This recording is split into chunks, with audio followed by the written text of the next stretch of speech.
اور ہر گام پہ مفادات کی فکر ہوتی ہے، ان کو بچانے کی ہوتی ہے. اگر کسی کی لاش پر سے گزر کر کوئی مفاد حاصل ہوتا ہو تو سیاست داں اور سیاست وہ کر گزرتی ہے. لیکن پہلے ایسا ہوتا تھا کہ سوچا جاتا تھا کہ اس کے کیا نتائج برآمد ہو سکتے ہیں. اور پہلے یہ بھی ہوتا تھا کہ عوامی انقلابات آتے تھے، اور اب شاید کسی انقلاب کی امید نہیں ہے. اب تو صرف کوئی فیصلہ الہی کوئی ہوگا تو. یعنی ایک ادیب کے طور پہ آپ کا جملہ بڑا جملہ معتزہ ہے یہ کہ انقلاب کی آپ کو امید نہ ہو. ایک ادیب کبھی مایوس نہیں ہوتا، تو آپ اس طرح سے بات کرو تو بہت شاکنگ ہے جی. جی بالکل یہ ہے، اور میں اس بات کو ایک ادیب کی حیثیت سے بھی کم اور ایک عام شہری کی حیثیت سے زیادہ کہہ رہا ہوں. نہیں تو پھر ادیب کا رول کیا رہ گیا جائے گا جب انقلاب لانے کا کام تو کہیں نہ کہیں چنگائی جلانے کا کام تو ادیب ہی کرتا ہے نا. اس چنگائی کو بعد میں ہوا الگ طریقوں سے ملتی ہے، لیکن چنگاری جو لگانے کا کام ادیب کا ہوتا ہے. جب ادیب ہی اگر مایوس ہو جائے گا آپ جس طرح سے بات کر رہے ہیں، تو پھر ادیب تو پھر ختم ہو جائے گا، پھر ادب ہی ختم ہو جائے گا. تو پھر آپ اپنے آپ کو کہاں اس سب کے بیچ میں اپنے آپ کو کہاں رکھتے ہیں؟ نہیں سر، ایک بات ہے کہ میں ادیب ہونے کے ساتھ ساتھ میں ایک سماج اور عوام اور ملک اس کا بھی احساس رکھتا ہوں. اور ایک ادیب کو رکھنا بھی چاہیے تاکہ وہ دونوں میں توازن پیدا کر ادیب سکے. تو حساس ہی ہوتا ہے نا. حساس بھی ہوتا ہے، اور اسے تھوڑا سا باہر کی دنیا کا بھی شعور ہونا چاہیے. بالکل بالکل. تو جب اسے وہ شعور ہوگا سر، تو وہ پھر یہ بھی دیکھے گا کہ حقیقت کیا ہے اور میں کیا لکھنا چاہتا ہوں، اور میں کیا لکھ رہا ہوں، جو میرا لکھا ہوا ہے وہ کہاں تک پہنچے گا، اور آگے جو بند لگے ہوئے ہیں وہ اسے کہاں روک دیں گے. نہیں جیسے ابھی آپ کا جو پہلے ناول کا موضوع ہے جی نجیب، جی جو آج تک جو جے این یو اور نجیب ہے جی بیسیکلی آپ کا موضوع نا. میں تو یہ جانتا ہوں جی بالکل. جے این یو تو نام ہی ہے کتاب کا آپ کا، جے این یو کمرہ نمبر 259، جو شاید نجیب کا ہی کمرہ تھا میرے خیال سے، ہے نا. ہاں اور نجیب پہ ہی مرکوز ہو کے آپ نے ناول لکھا ہے. جی تو ایک طرف آج ہم اگر ایک انسان کے طور پہ دیکھیں تو ظاہر بات ہے نجیب نہیں ملنے والا، بالکل یہ تقریباً ہر کوئی سمجھ چکا ہے، بالکل. ہے نا. جی لیکن اس کی ماں نے آج تک امید نہیں چھوڑی. بالکل. امید بھلے ہی وہ بھی جانتی ہوگی، جی کہیں نہ کہیں اس کو بھی یہ چیز پتہ ہوگی کہ میرا بیٹا نہیں آئے گا، لیکن صحیح. آج بھی وہ عورت اس کے خلاف آواز اٹھا رہی ہے اور نجیب کو واپس لانے کی مانگ کر رہی ہے. بالکل. تو اس عورت نے تو ایک اپنا ہاں حوصلہ اس نے نہیں چھوڑا. تو نہیں چھوڑا ایک ہے. ادیب جو ہے وہ کیسے چھوڑ سکتا ہے؟ لیکن سر یہ بات بھی ہے کہ اگر اس سے خاموشی سے وہ پوچھا جائے کہ جی کیا آپ کو یقین ہے اس بات کا کہ وہ لڑکا آ جائے گا، تو وہ یہ کہے گی کہ نہیں مجھے یقین نہیں ہے، مگر میں امید نہیں چھوڑ سکتی. تو ایسے ہی میں بھی یہ کہہ رہا ہوں کہ مجھے امید ہے مگر حقیقت میں جو نظر آ رہا ہے وہ یہ نظر آ رہا ہے کہ ابھی دیکھو 2014 سے ہم روزانہ حالات بس سے بدتر ہوتے دیکھ رہے ہیں. اور ایسے حالات میں تو انقلاب کوئی اٹھ ہی جانا چاہیے، کوئی احساس ہی ہو جانا چاہیے کہ بھئی یہاں سے اٹھنے والا انقلاب. ہاں ٹھیک ہے، چھوٹے چھوٹے علاقوں میں وہ حکومت بنانا چاہتے ہیں، وہاں پر نہیں بن پاتی ہے، جیسے ہم نے بنگال میں دیکھا، جیسے ہم نے بہار میں دیکھا. لیکن اسی کے ساتھ ساتھ ہم یہ بھی دیکھ رہے ہیں کہ کچھ ایسی ریاستیں ہیں جہاں پہ اچھی بڑی حکومتیں چل رہی ہیں، مگر ان کی کوشش ہوتی ہے کہ گرا دیں ان کو بھی اور ختم کر دیں، مگر اور اس کے بعد وہ وہاں سے حکومتیں گر بھی جاتی ہیں اور ان میں بھی کوئی انقلابی آواز نہیں آتی ہے. نہیں اب جیسے ان کا خود کا قلعہ ڈھہنے کے کگار پہ ہے گجرات، بڑا جی قلعہ وہی ہے، وہ بھی ڈھہنے کے کگار پہ ہے. بالکل. تو کبھی نہ کبھی تو جو جس کا عروج ہے اس کو زوال تو ہے نا. ہاں یقین ہے. اور اب وہ سر دیکھیے ہوتا کیا ہے کہ اگر جب انسان کوئی کام نہیں کرتے ہیں، انسان کوئی عمل نہیں کرتے ہیں، تو پھر وقت کرتا ہے. اور وقت ایسا ہے کہ جو انقلابی بھی ہے، خاموش بھی رہتا ہے، اور تقدیریں بھی بدل دیتا ہے، اور بادشاہوں کو گدا بھی بنا دیتا ہے، گداؤں کو بادشاہ بنا دیتا ہے. تو پھر وقت ہے ایسا. تو چلیے یہ تو انشاءاللہ یہ بھی طے کرے گا کہ آپ کا ناول کہاں اسٹینڈ کرتا ہے. آپ کو کیا لگتا ہے کہ آپ کے دو ناول اس ادبی دنیا میں کہاں اسٹینڈ کریں گے؟ یہ تو سر یہ بھی میں وقت پر ہی چھوڑتا ہوں، اور انشاءاللہ مجھے امید ہے کہ وقت اس کا بہت بہتر فیصلہ کرے گا. میں نے تو ایک چراغ جلایا ہے، اور وقت اس کو انشاءاللہ تمام طرح کی آندھیوں سے، مصیبتوں سے اور آفات سے اور طوفانوں سے بچائے گا. اور انشاءاللہ اس کے لیے بہتر سے بہتر کوشش بھی ہوں گی اس کے فروغ کے لیے. اور جب وہ وقت آئے گا جب یہ چیزیں سمجھی جائیں گی، یہ تقریریں، یہ باتیں، یہ نعرے جملے کہ بھئی ہمیں حق کا ساتھ دینا ہے، حق کیا ہے، تو انشاءاللہ اس عہد میں ان کی وہ قدر ہوگی جو آج نہیں ہوئی ہے. چلیے گیٹ نمبر 7 پہ بات کرتے ہیں کہ آپ کے اس ناول پہ ایک تھوڑا سا لوگوں نے سوال یہ اٹھایا ہے کہ یہ ناول کم رپورتاج زیادہ بن گیا ہے، تو آپ اس بارے میں کیا کہنا چاہیں گے؟ سر رپورتاج کی اس میں ایک شعوری کوشش بھی تھی اور اس کو ناول بنانے کی بھی کوشش تھی. ناول اس لیے بنانے کی کوشش تھی کہ اس میں افسانوی رنگ ڈالنے کی ہمت ہوئی، حوصلہ ہوا، لیکن چونکہ وہ حقیقی واقعات تھے تو اس لیے ان میں شاید وہ فکشن نہیں آ سکا. مگر مقصد یہی ہے کہ وہ ناول بھی رہے اور اب رپورتاج جیسا اس کے بارے میں کہا جاتا ہے تو وہ آپ رپورتاج کو بھی کیا ہے. لگتا ہے کس کی اہمیت زیادہ رہتی ہے کہ ایک رپورتاج کی یا ایک ناول کی؟ کون سی جو صنف ہے وہ سب سے زیادہ دیپا اثر رکھتی ہے ایک قاری پہ؟ دونوں ہی رکھتی ہیں سر. رپورتاج کا بھی اثر بہت ہوتا ہے، بہت دیر تک رہتا ہے، ناول کا بھی رہتا ہے. اور اب یہ بات آپ قاری پر چھوڑ دیجئے، قاری اس کو کیا مانتا ہے، ناول مانتا ہے، رپورتاج مانتا ہے، یا یہ دونوں کا مجموعہ مانتا ہے. اور قاری کی جو رائے ہوگی وہ مجھے قبول ہے. تو آپ کو کب لگتا ہے کہ اس موضوع پہ قلم اٹھانا چاہیے؟ جیسے آپ نے جے این یو میں، آپ تو خود آپ پڑھے ہیں، آپ جے این یو میں رہے ہیں، اور تو آپ نے وہاں کی سیاست دیکھی، آپ نے نجیب کا پورا واقعہ بھی دیکھا ہوگا. بالکل. ظاہر بات ہے اس لیے آپ نے قلم بھی اٹھایا اور اچھا اٹھایا. مجھے اچھا لگا کہ کچھ ایک مختلف موضوع پہ کسی نے لکھنے کی ہمت تو کی. نہیں تو اردو والے نہیں کرتے ہیں، اردو والے ایک ہی بنے اس پہ ڈھرے پہ چلتے ہیں اور پھر لوگ ان کی واہ واہ کرنے والے لوگ بھی موجود ہوتی ہے، لیکن وقت جو ہے نا وہ سب کو پھر جی پتا کہہ دیتا ہے. صحیح. پھر آپ کو ان کے نام سنائی نہیں دیتے. لیکن چلو یہ تو اچھا تھا کہ آپ نے جے این یو پہ لکھا. گیٹ نمبر 7 تو شاید جامعہ کی کہانی جی ہے نا. جامعہ تو اس میں تینوں یونیورسٹی کی کہانیاں جی، ہیں. لیکن بیسیکلی جامعہ کو جی آپ نے بیس بنایا ہے جی گیٹ نمبر بالکل. 7 میں. جی تو اپنی یونیورسٹی سے باہر کی یونیورسٹی، دوسری ایک یونیورسٹی جی کے بارے میں آپ نے لکھا. جی تو کیا آپ نے کتنی آپ کتنے اس کے شاہد تھے کہ آپ جو واقعات ہوئے، یا کتنے آپ کے دوستوں نے مدد کی، یا آپ نے کتنی ریسرچ کی اس کے لیے؟ سر میں نے ریسرچ بھی کی ہے اور میں بذات خود شاہد تھا. اور جن دوستوں سے مجھے مدد کی امید تھی وہ خود ڈرے ہوئے تھے اس زمانے میں، وہ کوئی بات نہیں کہہ پا رہے تھے.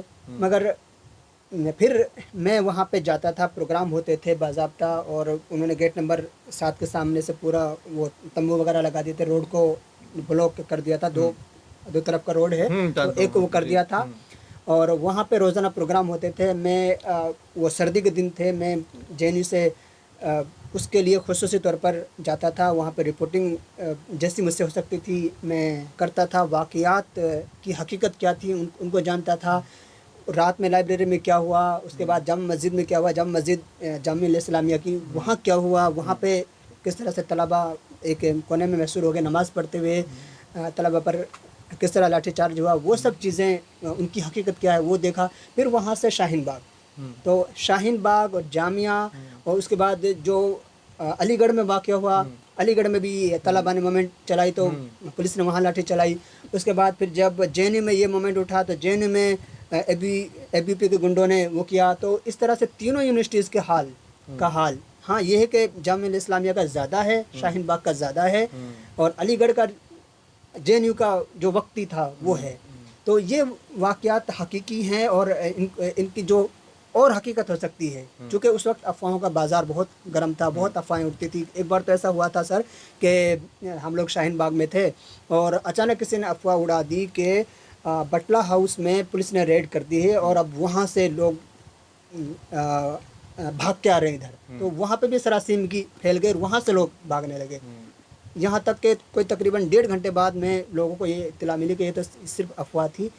پھر وہاں سے واپس آئے. اس قدر خوف و ہراس کا ماحول تھا. تو ان خوف و ہراس کے ماحول کو، ان میں کیا حقیقت ہے، کیا فسانہ یہ، اور پھر پیدر پہ گولیاں چل رہی ہیں، پولیس نے چاروں طرف سے گھیر رکھا ہے اور ان کی جو سنگینیں ہیں وہ تنی ہوئی ہیں، پتہ نہیں کب وہ شعلے اگل دیں. تو اس طرح کا ماحول تھا. تو ان میں جو حقیقت تھی اس کو، اور افسانوی انداز میں 2 کریکٹر ہوتے ہیں، اسٹوڈنٹ ہوتے ہیں، وہ اپنے گاؤں سے آتے ہیں، وہ زیادہ نہیں جانتے ہیں کہ سیاست کیا ہے اور یہ حالات کیا ہیں، لیکن ان کو اس طرح کے حالات گھیر لیتے ہیں. تو